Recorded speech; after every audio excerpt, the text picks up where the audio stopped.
Good morning everyone and welcome to the class.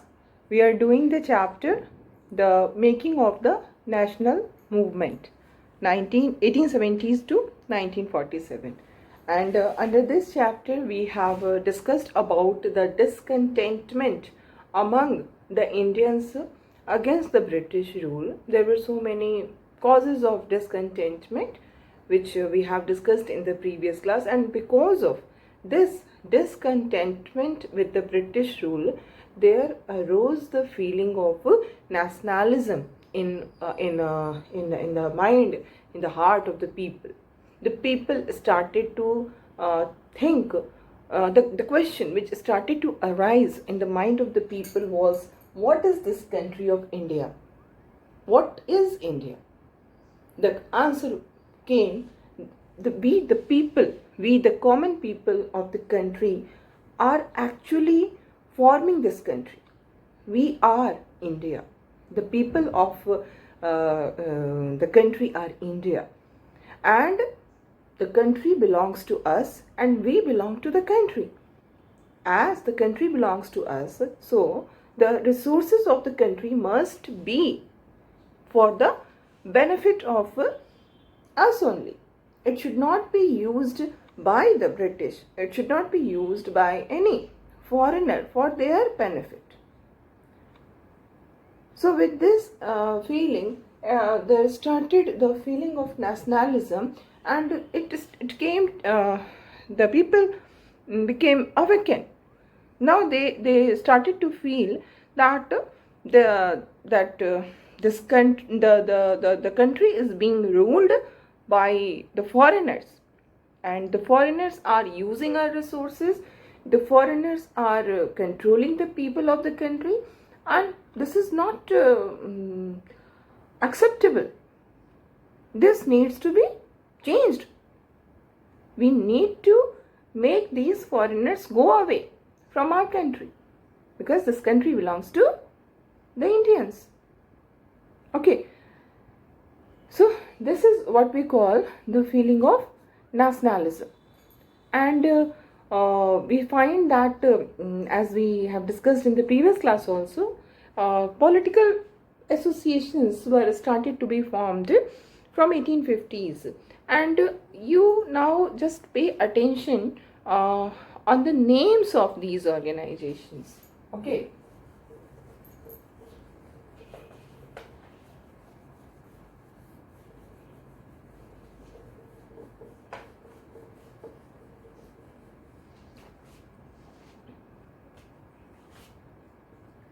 One of the organization's name was Pune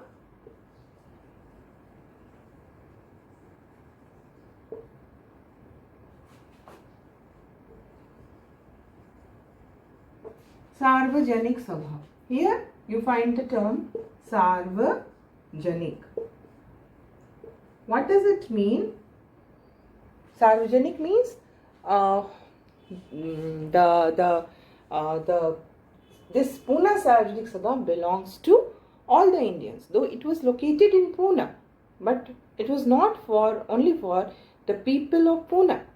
Actually, it was for all the people of the country. Sarvajanik, sabke liye, for everyone, for all the Indians. So such types of names were given to the political organization, which denotes this feeling of unity, this feeling of nationalism was started to be present in the heart and mind of the people. Likewise, we find there were other associations like the Indian Association.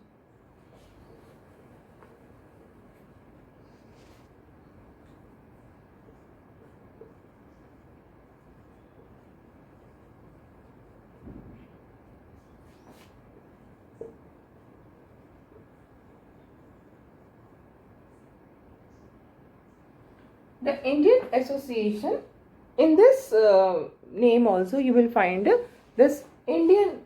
What does it mean? That this Indian Association does not belong to a people, does not belong to any particular group of people, like any people of any particular reason or people of any particular caste or people of any particular religion, but it was an association of all the Indians, all. है ना? This is the most important thing. कि now whichever political associations were started to be formed, their names were denoting that these organizations were representing the whole country. These organizations were for all the people of the country. Okay, likewise, we find there were other associations like Madras Mahajan Sabha, then Bombay Presidency Association, and as I told you in the previous class also, there was a mention of this also, like Indian National Congress. It was formed in December 1885. Okay, so now we find that such type of names were given, and though these most of these associations were functioning in specific parts of the country, but their goal was not limited to only those people who are living in that part of the country. Instead, their goal were for all the people of India. है ना? So they worked with the idea that the people should be sovereign. These political associations were they were having this idea of sovereignty. And who is the sovereign? People is the sovereign.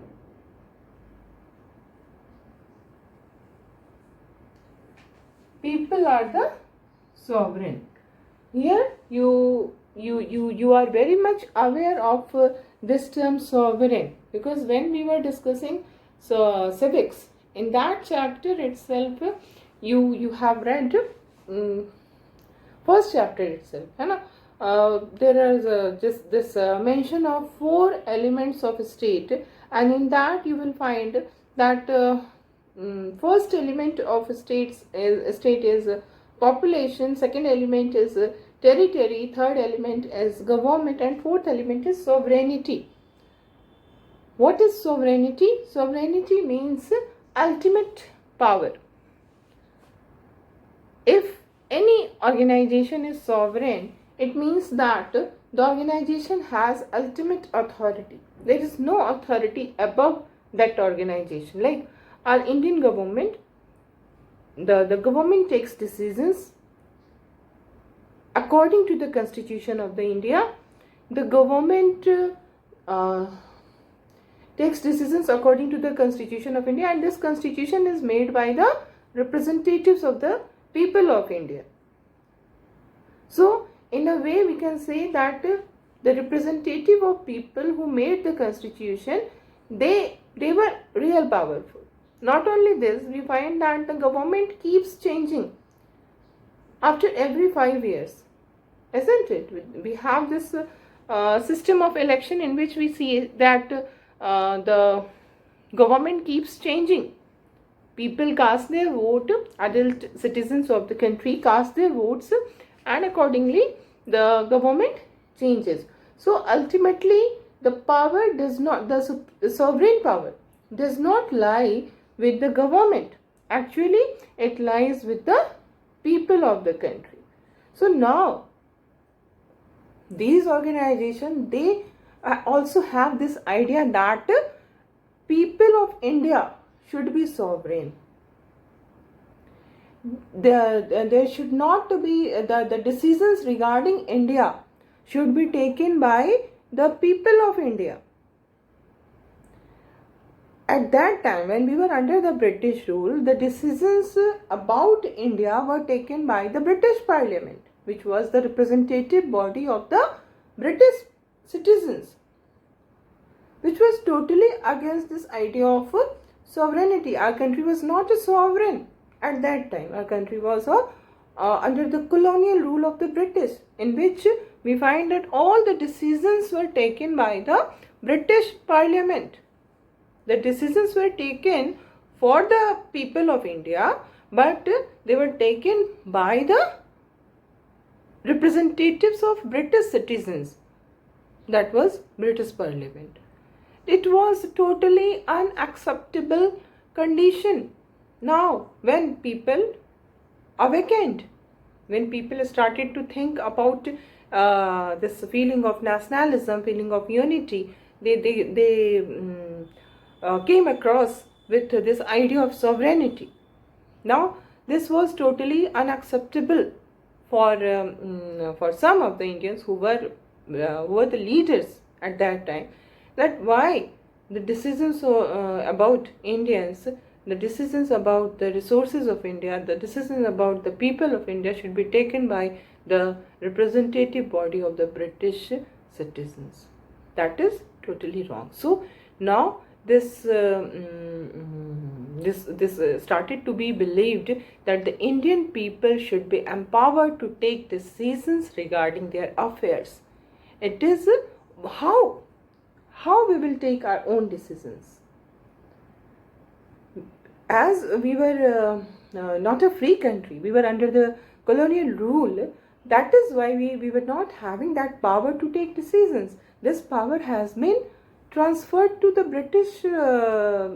First it was transferred to British Company, East India Company, then it was transferred to the British Parliament after the revolt of 1857. So now this power you will have to take back. The power which was being used by the East India Company and then the British Parliament, that power needs to be taken back by the Indians, because ये हमारा power है, आपने ले लिया, आपसे हमें वापस लेना है. So now there was need to take back this power, and with this we find the national movement started actually. Now we see that there were some other reasons, other reasons which intensified this feeling of nationalism among the Indians. What were those reasons which actually intensified the dissatisfaction, especially in the 1870s and 1880s?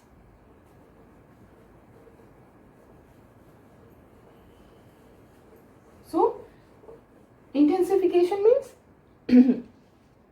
dissatisfaction intensify हो गया, degree of dissatisfaction बढ़ गया because of some reasons. Okay, so intensification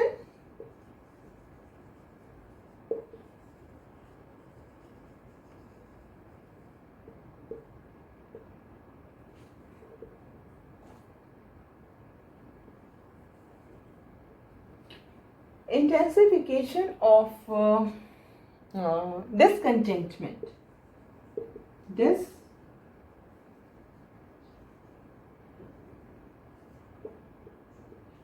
Intensification of discontentment among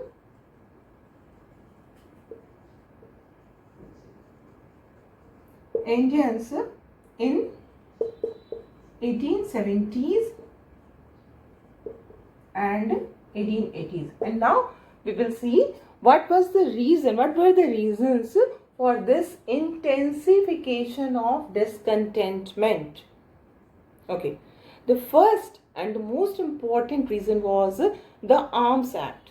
The Arms Act was passed in 1878. Now we see the Arms Act.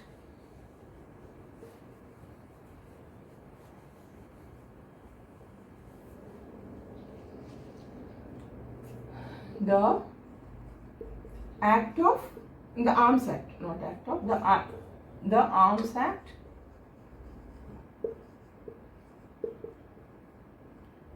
1878. According to this act, what happened that Indians were disallowed from possessing arms. They were not. They didn't have the permission to possess the arms.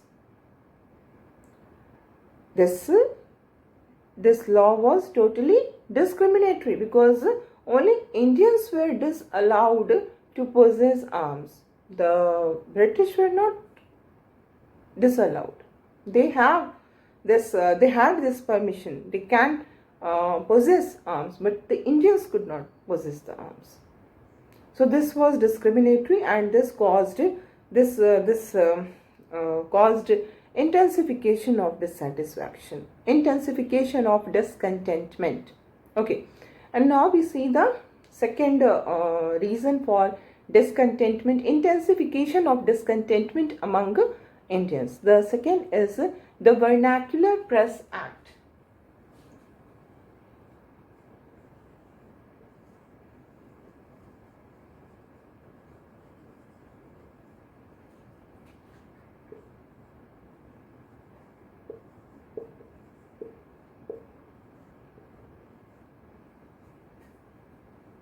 Vernacular Press Act of 1878. It was also a very we can say oppressive act, which focused, which targeted, we can say, which tried to silence those who were critical of the government. The people were not given this right to freedom of expression. Their right to freedom of expression was curtailed by this Vernacular Press Act of 1878. They were not having this power to criticize the government. And we find that this act gave power to the government to confiscate the assets of newspapers, including their printing presses, if the newspapers published anything against the government. So in this way, it was a direct effort by the British government to stop criticism of the government by the print media. है ना, ये government को ये power दे दिया गया कि government confiscate कर सकती है. Confiscate, government can confiscate. What is the meaning of confiscate? Confiscate means जब्त कर लेना, अपने कब्जे में ले लेना. किन चीजों को? जो भी असेट्स है, न्यूज़पेपर जो प्रिंटिंग प्रेस होती है उसके पास जो भी असेट्स हैं, जो भी उसकी चीज़ें हैं, लाइक प्रिंटिंग प्रेस है, प्रिंट करने वाला जो प्रेस है, उन सबको वो कॉन्फिस्केट कर लेंगे, अपने पास उनसे छीन के अपने पास ले लेंगे if the newspaper publishes anything that was found objectionable, that was found against the government. So this is we can say this was an effort to start censorship. Censorship क्या होता है? Censorship is that condition in which the media is not free. Whichever news is going to be published in media, that needs to be get permission from the government. If the government give permission, then only that news can be published. So that type of thing started with this Vernacular Press Act, so that the newspapers should refrain themselves from criticizing the government, from publishing anything which can go against the interest of the government. Okay, not only this, there was one more reason for this intensification of discontentment, and that is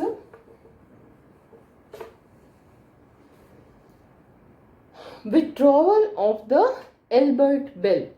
Okay, withdrawal of the Albert Bill.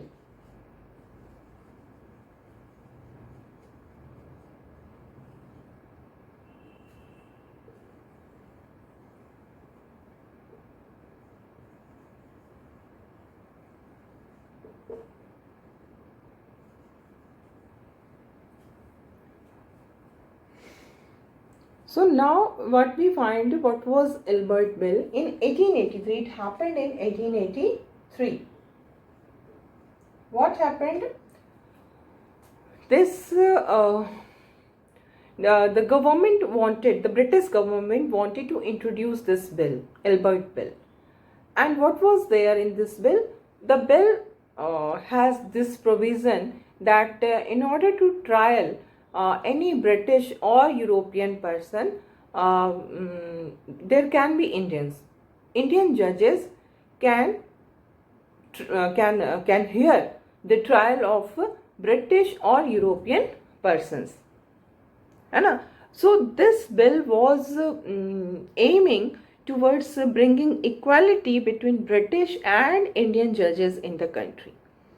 Like before this coming of this bill, there was this system that any British or European person cannot be their trial cannot be done by Indian judge. They can be their trial can only be heard by the British judge.